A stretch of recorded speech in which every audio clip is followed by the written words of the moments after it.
આપના વિસ્તારના તાજા સમાચારો મેળવવા માટે TV92 ગુજરાત ન્યૂઝ ચેનલને સબસ્ક્રાઇબ કરી બેલ આઇકોન ઓન કરો।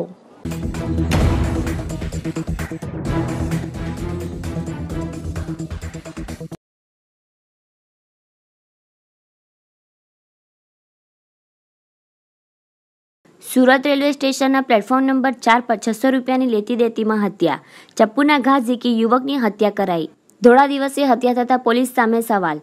રેલવે સ્ટેશનના પ્લેટફોર્મ નંબર 4 પર ધોળા દિવસે એક યુવકની ચપ્પુના ઘા ઝીકી કરપીણ હત્યા કરવામાં આવી હતી।